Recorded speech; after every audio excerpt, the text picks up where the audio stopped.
Next PAODAM meeting tabiribsingbu ahanba maktada taramna okchabagalonena nomaiting konjesoina kurumjari ngasigi maruiba pauda Kaira Kangzaibungda football gi natural grass ground ama sananaba Chief Minister N Birena urep yung tamkre MLA RK Imona Chief Minister gi haksial gi tingbang card beneficiary samukunda enthokre Thama Chatharakpa Moirang Parbaja Yumfam Oiba Theatre Training Program ngasi loisinkhre Lunina Kerala da bom pokhaibagi thodukta mioi ama sire kunthra tarukna aso apan nangkhre Mapung ba pau lobirasi Afaba politician ama haibasi lambi thong semba amadi leita lairabasingda mateng pangba adu khakta natte ngasigi mirol amadi tungi mirol gi namak karamna safe oina thamlamgadagi haiba khallaga thabak tawba adubuni afaba politician haibasi haina Chief Minister N Birena fongdokre wafamasi ngasi district administration kaksing na senduna district asigi kaira Kangzaibungda pangthokpa football gi natural grass ground ama sanaba amasung kayaktagi wabagai tera urak amadi wabagai tera uraktagi turel mamai fawbagi lambi sembagi urep uyung tambagi tharomda saruk yaduna Chief Minister na haikibani tharom aduda Chief Minister Birena makhata aduna hai state asida ngasi thokliba irang asi state amadi center gi lengak anina amatta oina thabak tawduna warosil proknaba hotnari miyamnasu irang asiga mailenena maram chadana ihau tawduna tampakta langbagi thabak asi tawbiganu irang asi lengakna umang kannaba drug thingnaba amadi mitop changba thingnaba paikhatluba thabak kaya aduna maram oiraga hawrakibani haiba adu khangbiduna lengakna warosin proknaba hotnariba sida mateng pangbiu lonena lamdam masibu nungsiba saba politician kayana makhoi makhogi khudongchaba khara fangnaba hotnabada miyambu awaba kaya piriba asidagisu miyamna cheksinba matam oi haiki Amoromda Thawal district amadi Kakching district anigi lonaba mafam oiba YTV local da saiba prefabricated house adushu athuba matamda sangaduna relief camp sing da leriba inmates thamba hauragani haiki ngasigi urep uyung tamliba football ground adugi matangda Chief Minister na makha taraduna ground asi lupa crore 9 changna sagadabani masi Manipur gi oina mafam 13 da world class ki level da sagadaba adugi manung chanani Haiba ground asi loirakpa matamda maikei songi sanaroisingda achouba kanaba ama piba ngamlagani lonena wabagai esigi miyamna lambi thong yauna hiram kayada thengnariba awaba kaya asisu local MLA ga tanaduna mahaki maikidagi tawba yaba thabaksing athuba matamda paikhatlagani haiki sahi tare thundakpugi puari madu kannana bahonabada Narsingh Maharaj Gambhir Singh Maharaj Hira Chandra thola kanda angauba saraga guerrilla warfare toroga kalakki bai ma bai baktuni Maharaj Singh du chakram matung da ngasi de koi Bharat ta tilma matung da koi gi fivam karino akoi kamaina ledi politician ai base lambi thong sembak dukak nate Lairba praja awana taba seba tawbudu khunglappe ngasigi mirol amri tungi mirol da ekhoi jati se kamaina hingaugoda ge na kamaina nga ga thamanggoda ge kamaina safety oina thamanggoda ge be wakhal khallaga wapto budubuni asengba politician Punna lupa crore 13 rongi senpham oigadaba project sing urep yung tambagi ngasigi tharom aduda Yaski Minister Govindas Konthojam Social Welfare Minister H Dingo Rajya Sabha gi MP Assembly Sana Zawba MLA M Rameswar MLA KH Ibomsa MLA K Robindro MLA S Keba amadi MLA Dr U Devensu Saruk Yaki Kakching district ki tongan ba department singi official sing amadi district asigi tongan ba mafam dagi lakpa mioi kayana saruk yaduna pangthokpa tharom aduda lenga ki tongan ba department singna miyam da piba scheme singi khudongchaba fangba yaraba mioi kayada scheme singi benefit singsu beneficiary singda yenthokhi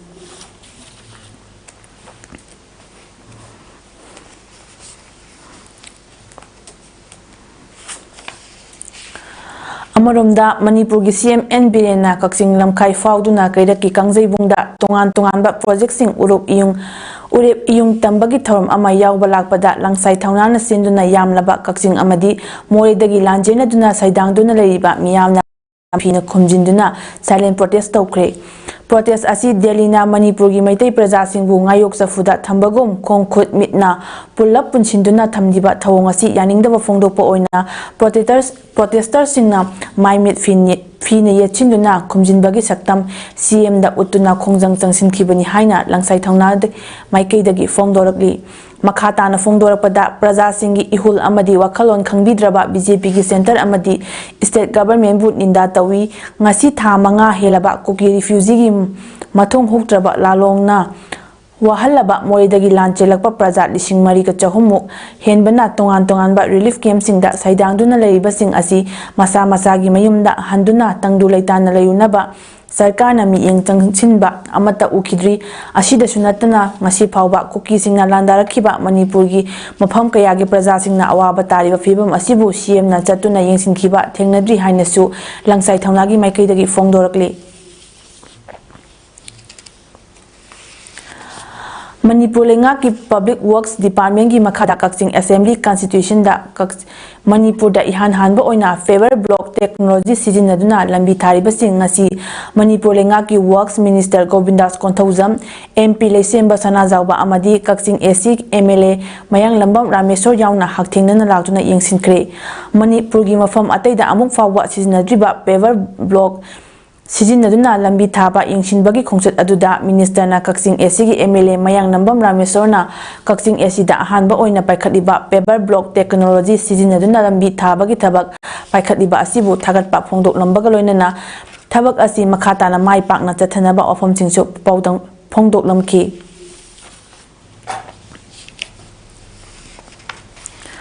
More town gi khujailok amadi Turel Wangda Special Commando amadi IRB gi team na patrolling satpada pot huran lamba ama fari hari faraba mi adugi mamingna Paugolen Khongsai Sahi Kuntra Homdoi Apokpa Lekidraba Mangthang Khongsai Sabang 5 Village Moidagini hari hariba mioi aduna mi leitabagi khudongchaba loduna water pump hurambani faraba potlam aduga loinena mioi adu more police ta sinakri hari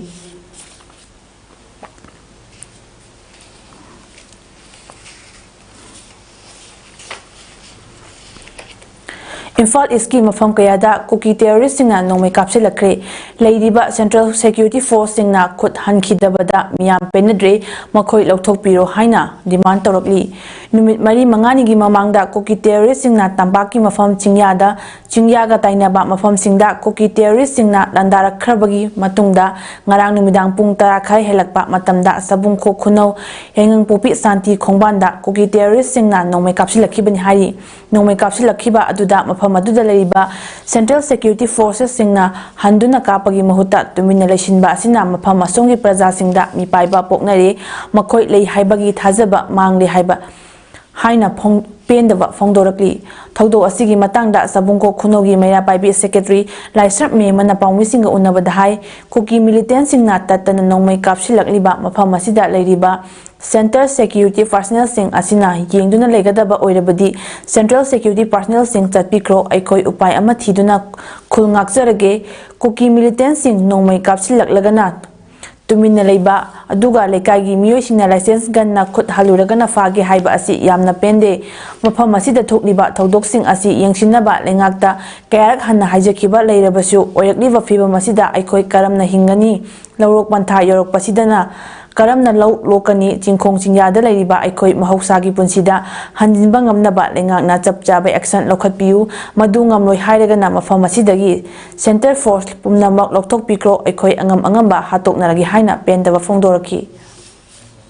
aduna moina admaina yengsan biro debo eragadi akoi taksengna akoi Manipur dagi moi lakpiriba akoi ngakpirina lakpiriba center force singje loin ma hanbigro amta lebiranu akoi ngak isana akoi isang akjarage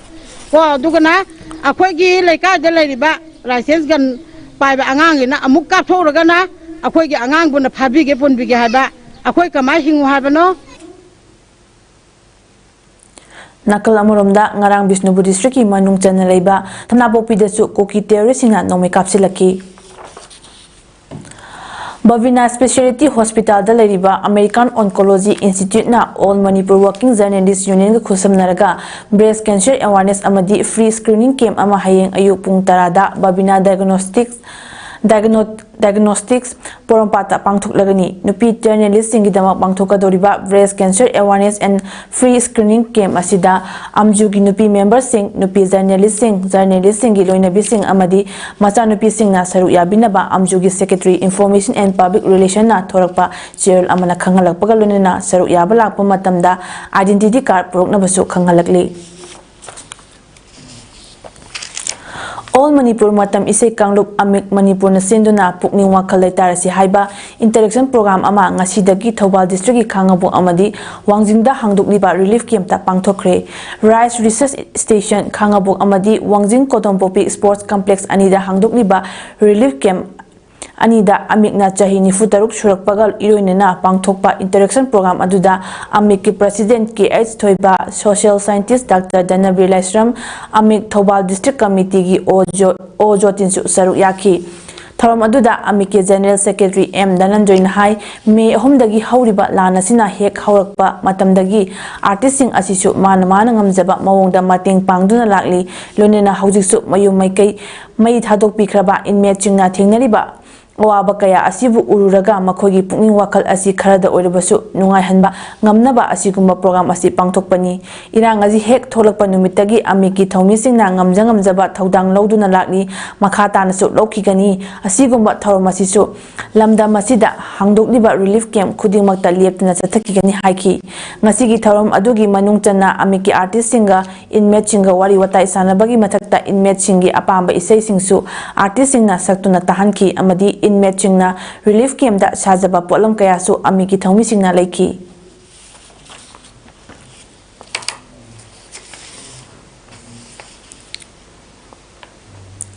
Rajasthan ki Tantia University da mahitam liba Manipur medical students singna makogi marup mapang khangna chanaba amadi oza singdagi donation tawduna university asigi medical tamliba mahairu singna hokhiba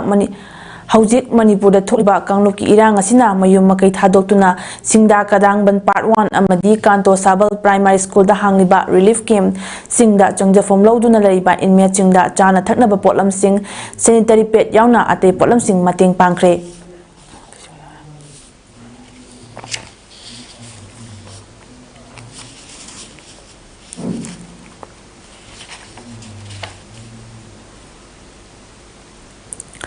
Manipur da Haujik Thokliba Irang Asida Lanjenaratuna Peace Committee Number AC na Chalaiduna Hangliba Utlausai Complex Relief Camp ta Changjafom Loduna Lairiba Inmate Chingda Manipur Lenga ki Maikaidagi Blanket Ching Labor Card Amadi CMHD Card Ching Yentokpagi Thorom ama ngasi pangthokre Thorom aduda Manipur Lenga ki Education Law and Legislative Affairs Minister TH Basantakumar DC Bisnupur L Bikram SDO BDO Number Renuka Khumukcham ZEO Bisnupur N Chingkai SDC Number and Binbinna Atoiba Mitungyan Sing Oina Saruk Yaki Thoromaduda Relief Camp Asida Leriba Inmate Jamaga Marfuta Nitoida Blanket Labor Card Amadi CMHD Card Sing Yantoki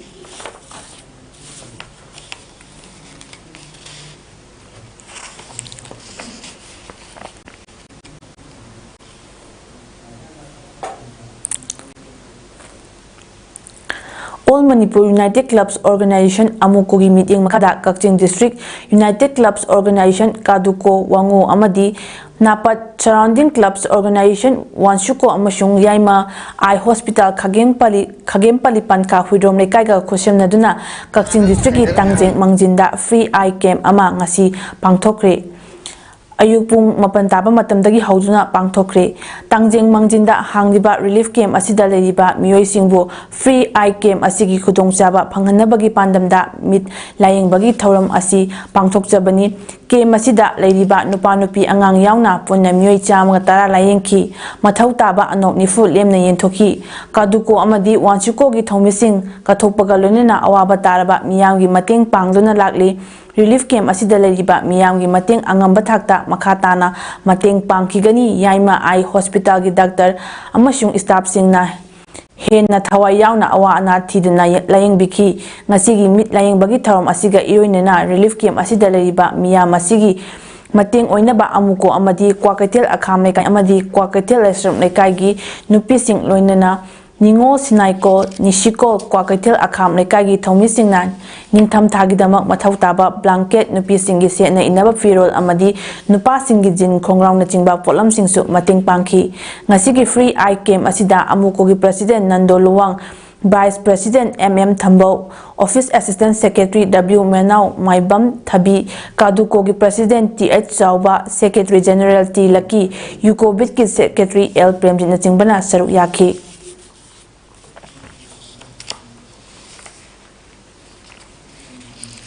Manipur da thokliba kanglup anigi irang asina maram oiraga Wangu Leishemba Sanglen Wangu Salungkhok Upper Primary School amadi Wangu Higher Secondary School da lanjena duna leiriba miyoi singda Kwakaitel Haino Khonglimbida leiba Regular English High School gi 2014-2015 batch ki Mahairoi Singh amadi school adugi oza singna angamba mateng pangkhre tengbang khongsat aduga mai lenna Wangu Salungkhong Upper Primary School da changjafom lauduna leiba inmate aman hai irang asina maram oiraga tongan ba mafam kaya da lanjena duna leiriba miyoi sing asi athuba matamda masa masagi mayumda changba yahalu santi hanjili haina media da lauriba asi asingba achumba ohenbiu ningtham thagi matam osilakpana relief camp ki miyoi kaya da khudongcha da ba mayoknare masagi mayum maikai thadokuna leifam chafam khangduna leiriba asi athuba da yumda chathanbiu haina fongdoraki Nakal Amoromda government ki side tagi relief camp da lanjena duna leiriba Mahairoi Singi Mahai Masing Tambada Changba Pumnamak free oigani haina lauthokiba leirabasu mafam aduda changjafam lauduna leiriba Mahairoi Singna tamliba government school adugi oinadi admission khaktamak free oiraga school uniform na chingbasing masana leijebagi awaba kayadi mayokna hauri Tengbang khongsat adu mapung phanaba hotnabada misna amadi Kwakaitel Thokchom Lekai da leiba Dr. Thokchom Ramanandan su mateng panglaki hairi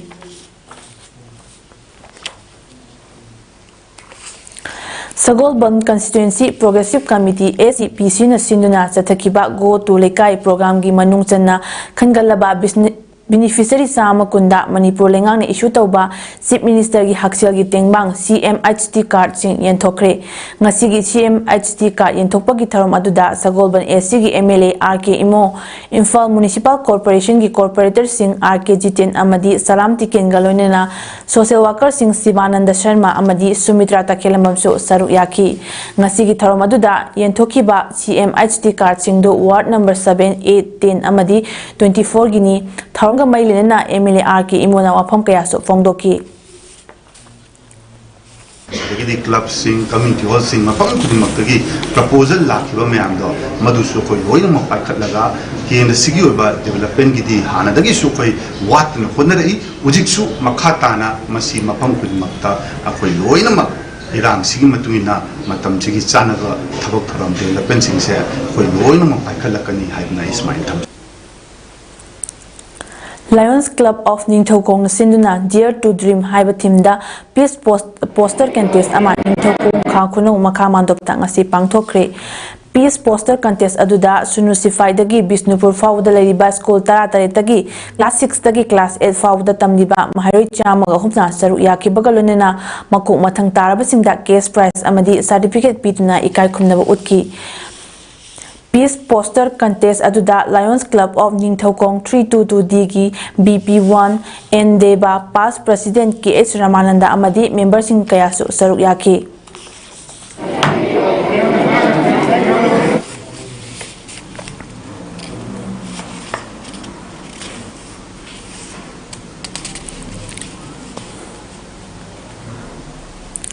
Manipur State Chumang Lila Council amadi Theatre Mirror Ifal ani na puna khusam naduna thabum ama chatharakpa kumapan shuba moirang parva tradition da yumpham moiba theatre training program ngasi iboyama Chumang Lila sanglen da loisinkhre September 19 dagi hoduna thabum ama chatharakpa training program loisinbagi tharomda Manipur lenga ki art and culture gi commissioner M Joy Singh Manipur State Chumang Lila Council President M Purnima Silaima amadi crime against women and children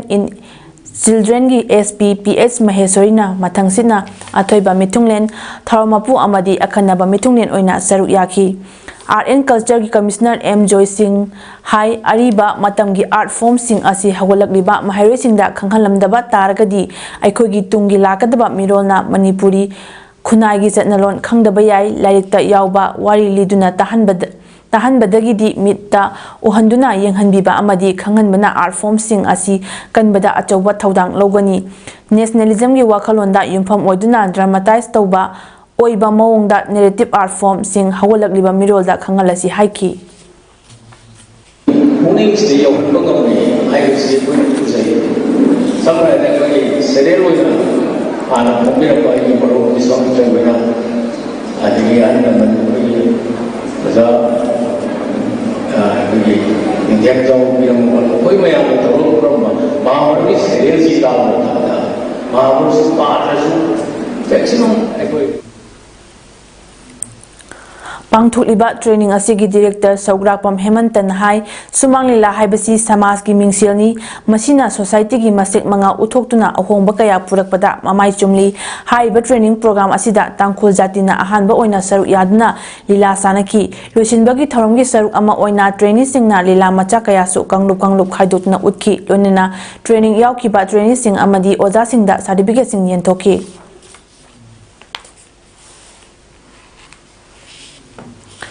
Infal iski manungsan laiba Tulihal Educated Association yaripokna sinduna Tulihal khungi mithoi mihelaba mahairuisingda award yenthoktuna pokning thaugatpa amadi Tulihal khundagi tongan ba lamsingda maipaklaba naha oirabasingda wari watai sanaba amasung career counseling gi thoromgi ngasi Tulihal community hall da pangthokre ngasi gi thorom aduda social activist Laurembam Sanjoina athoiba mitung Tulihal Educated Association gi president Manipur Police ki retired inspector Alhas Anamuddinna thoromapu aduga 16 Tulihal Jira Parisad ki ex member Kongbam Inaucha Devi Tulihal GP gi ex pradhan MD Abdul Khalik Top Chingtha GP gi ex pradhan Yumnam Tomba Angtha GP gi ex pradhan Thiam Manihal SDPO Yaripok MD Riyazuddin Saha MPS Social Worker Singh MD Habibur Rahman MD Abdul Kalam MD Nazir Ahmad amasung KSS Bogena akhanaba mitungen sing oina saruk yaki Tharomgi saruk ama oina maitai kukilan asida mahairoi ani yauna atai thawai thakrabasingi mafamda awaba fongba amadi makhogi thawai mirelna mapugi lekoda ingna chikna layunaba saruk yakibasingna ani tumina lepki Tharom aduda IGNTU RCM gi Social Work Department gi Research Scholar Akbar Khana Meheru Singda Career Counseling pibaga lonena wari watai sing sanaki lonena Manipur University gi Assistant Professor Dr. Hamidur Rahman amasung Professor Chinglen Mesnam anina resource person sing oina wangangki Tulihal khundagi kosem amasung bosem na loba class 10 class 12 amadi tongan ba lamsingda thoidok hendona mai paklaba Meheru Sing amasung naha oriba singda award chinglan thoktuna pukning thawatki Lonena Thabaktagi Potharaba Ojani Alhas MD Jahuruddin amasung MD Salamat Sheikh amadi Thabaktagi Potharaba Assistant Inspector of School MD Jalaluddin da Tulihal Educated Association gi maikaidigi Lifetime Achievement Award lan tawtuna ikai khumnaba utki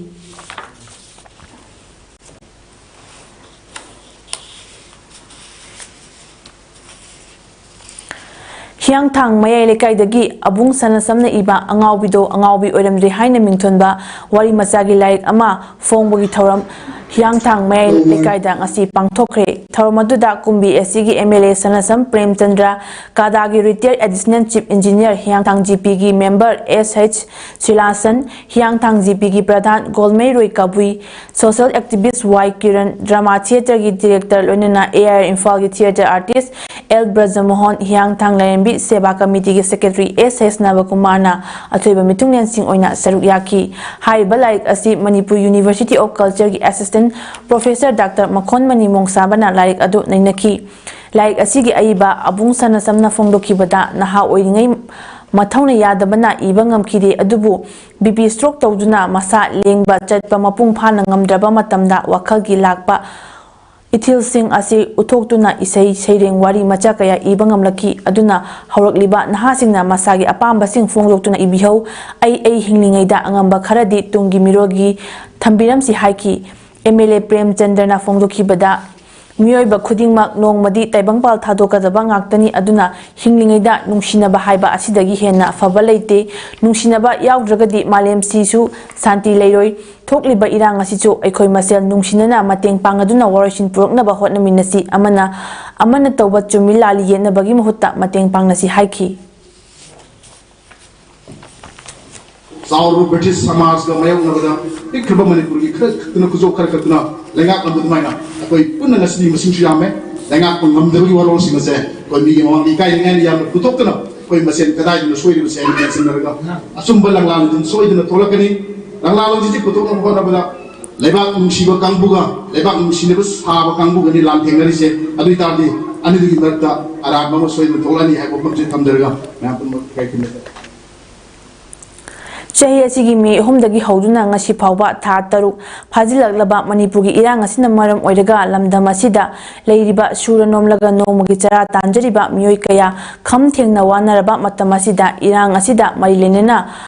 miyamdagi mateng nibada miyamna puba thangba ngamloidauba mateng nibiganu haina Kakching district ki manung chana leiba Wangjing Khunau Young Star Social Club ki General Secretary Nongmaithem Ojitna appeal tarakli wafam asingasi aikoi tangdu leitana hingba pami praja miyamda awaba pibiganu haina thaba banner makhada Wangjing Khunau Community Hall da pangthokpa khunja singgi mifam amaga mailenena miyamgi mihut sinduna Ojitna fongdorakibani mahakna makhata na fongdorakpada chahi asigi mi kunipandagi district asigi sugunuda thokiba lan adudagi hauduna ngasi phawba Wangjing Khunau gi kunjasingna angamba mateng pangtuna lakli makhata nasu angamba mateng pangkhigani adubu khulasigi miyoi chamada marfutara di suranomlaga nomagi chara talaga hingjaba miyoi ngaktini lan asina maram oiraga miyoi ayamba sufam nomphang khangdana awaba kaya mayoknari maram asina lan asigi damak khunjasingna puba thangba ngamloidaba mateng nibiganu loinena microfinance tawriba amadi marop tawriba amasung lanai sendoi charibasingna leibak asida tangdu leitaba fibam ama lakriba phawba paisa khongatpa amadi marop tawbiganu haina fongdorakli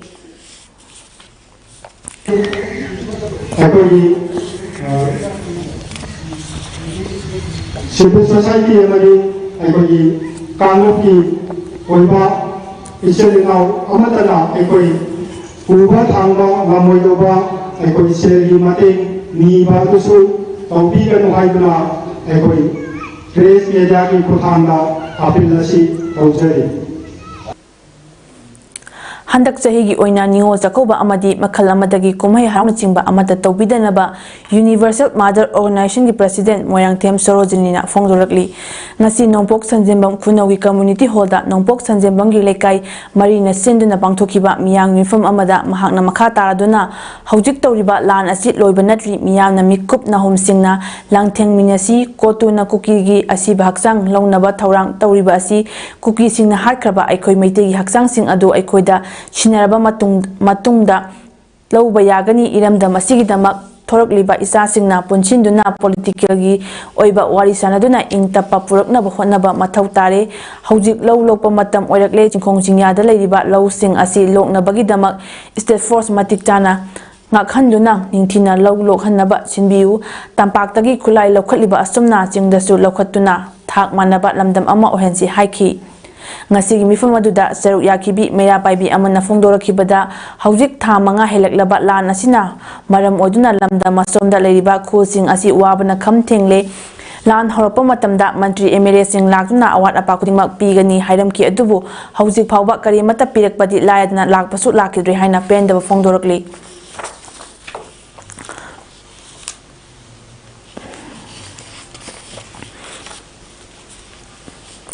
Hairok Apunba Club ki meeting makada United Progressive Farmers Association UPFA Hairokna Ravi Crops ka mailenena lawlokpa loiba matung hangna leiba pari nifurong gi lawfam singda kobi hangam hawai tharak alu mairen thabi amadi hawai mukna chingba mahai marong sing thaga dauri hiramasi ga mailenena Hairok Part 3 da United Progressive Farmers Association na senduna Hairok ki lawmi naha singi oiba mifam ama pangthokre mifam adugi matangda loop asina senduna pangthokpa paumi sing unaba amada loop asigi Vice President Laisam Sinthana ngasigi mifam aduna thabak fangdriba naha sing thabak pinaba lamdam masigi senmitlon fagat hannaba amadi pothok marangkai na puthoknabagi matangda kupna khananainaki maruoina handaki kuki singilan asina maram oiraga law uba yadriba lawfam singda karamba mongda mahi marong thabagi matangda su kupna khananainaki masigi mathakta mifam aduda khananaina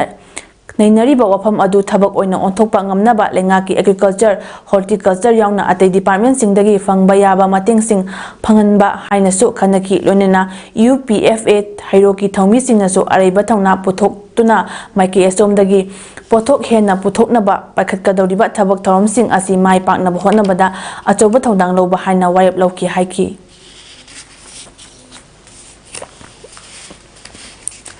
Northeast India Martial Arts Self-Defense Sport Association amadi South Asian Federation of All Sports under World All Sports Games Federation gi mieng makha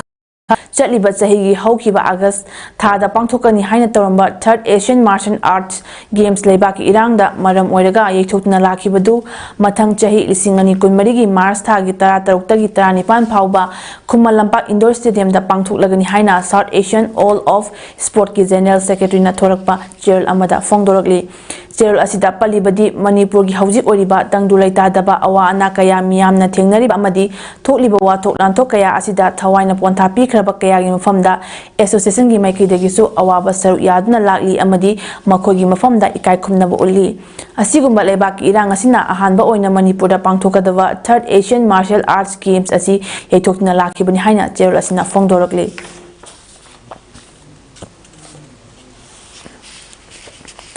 Tha asigi kulumdoida Imphal West Police na Imphal City manungda mari leinaba che chang yaramde haiduna fakiba Burmese origin Yai Mon haribi nupi asi Environment and Economic Management Association ima hariba NGO asina chalaiba hauba marak irom lekai da leiba shelter home dagi home asida mahabu pusilakiba human rights defender Bablu Loitongbamgi Kuthangda Chahi Asigi May Tarukta Imphal Airport ta sinakraba miyoini haiba miyoy asina tauramba afafatagi thabak khudingmak shelter home asiga hiram amatada mailenadi haina Environment and Economic Management Association image Secretary S Radapyaina Sengdorokli hiram asiga mailenana shelter home asida pangthokpa pawmisinga unaba amada Radapyaina makha taraduna Yai Mon haiba nupi asi sahi asigi February thada human rights defender Bablu Loitongbamna hairakpagi matung ina MU da Burmese language takpi tambina balaiba Thuiwi haibi Burmese oza asina thilak ambani ma hek lakpa matamda Burmese origin oiragasu Norway gi citizen oi hairamki adubu mahakna lakpa matamda English Hindi amadi Meiteilon sing ningthina khangdaba pau phaunadaba awaba Paunabada awaba oiki masigi mathakta mahakna home asida leiba home gi chatna kanglon ngaktaba amadi ngahak leitna home asidagi thoklaga miyoi kayaga pangchat chatpa tawrakpa loinina Churachandpur dagi lakpa koki gi miyoi singasu jail da mi unagani haidna gari tongduna chatkhalakpa tawrakpa kaya yarokpadagi mahaki maikaidagi babluda miyoi asi home asibu asidagi lauthoknaba kaya haijaki adubu babluna mahaki keski che chang khara wali haiduna matam khara thambiu haidna lauthokdana leiki loinina sahi asigi me homdagi haukiba koki amadi maitegi irang asi lakpadagi Yai Mon haiba nupi asi lekai miyamgi pressure lakpadagi Bablu da lauthokna haiki madugi matungda Babluna hairakpagi matung ina Mon haibi nupi asi mayumna hanki nabani haiduna me tarukta mahak masana airport phauba thilamki numit adudagi haiba nupi asigi matangda mawama pau amata tadraba matung ngarang maitai lipungi laloi singna home asida laklaga haiba nupi asi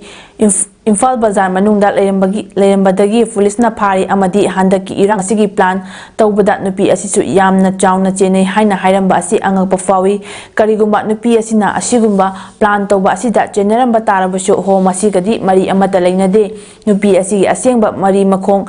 di Bablu masana khangpham thoi haiki loinena irang asida nupi asi cheneramba taragasu home asida lana ubiganu haina maitei lipun amadi miyam da appeal tarokli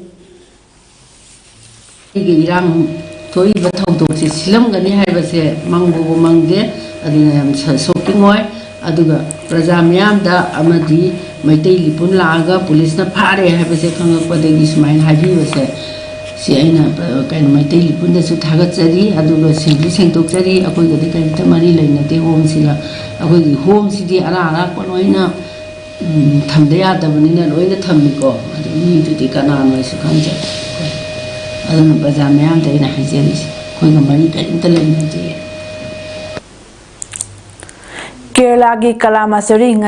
Masarida ngasi bom mathang pokhai bagi thodukta miyoi amasire kuntra taruna asopan thokre Kochi dagi kilometer 10 lapna leiba Kalamasarida Geobus witness ki prayer meeting chatharingi manungda bom ahom mathang pokharakibani hari convention aduda miyo lising anirom tinki bom adu tiffin box amagi manungda hapna thamlambani haina official singna hari Kalamasuri MP Hivi Iden na haikibada ahanba bom adu hall adugi meaida pokhaikibani ahanba bom adu hek pokhaibaga thunamak miyam adu chathokinaba thabak lakhotki Amaromda bom bokai hankibagi thaudo adu prayer meet adu pangthoknaba sin nangliba member amana pangthokibani haina police ta changjarakre hairi mi adugi maming Dominic Martin Kawi mahaki mathakta police na kupna thijili amadi case adugi matangda yengsili haina Kerala Police ADGP Law and Order MR Ajit Kumar na paumisingda fongdokre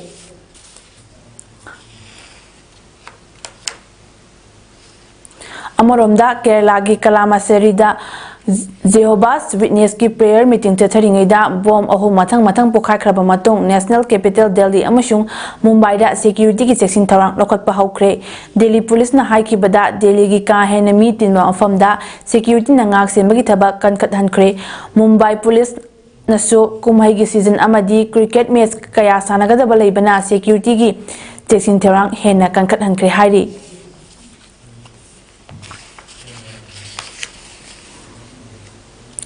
Srinagar gi Idga area da police officer ama terrorist amana nongmai na kaplam kre attacker sing adu thibagi thabak kan na chathari Inspector Masrur Wani na Idga ground da angang singaloni na cricket chanaringai da terrorist aduna anakpa mafam dagi nongmai kaplakhibani maha khodak da hospital da pukatuna laikan naki ahan ba thigat pada thaudo adu da chenari ba nongmai adu police ki nongmai ni hairi soklaba Inspector Masrur Wani gi fibam luri haina police na haiki India amasung Pakistan gi marakta lisingani kunmathoi gi February da ceasefire tawnakhrabasu ikui dingai da achauba nongmai kapnabagi thodok thokrabani hairi aroibada maruiba pau amuk hana Kaira Kangjaibungda football gi natural grass ground ama sananaba Chief Minister N Birena urep yung tamkre MLA RK Imona Chief Minister gi Haksel gi Tengmang card beneficiary Samukunda yenthokre Thama chatharakpa Moirang Prabada Yumfamoiba theater training program ngasi loisinkre Lunina Kerala da bom pokhaibagi thaudukta mi amasire kontra tarukna asopan nangkre Masigidi paudam pijaba matang asida loisinjare miting tabiribasingbu amuka na khurumjari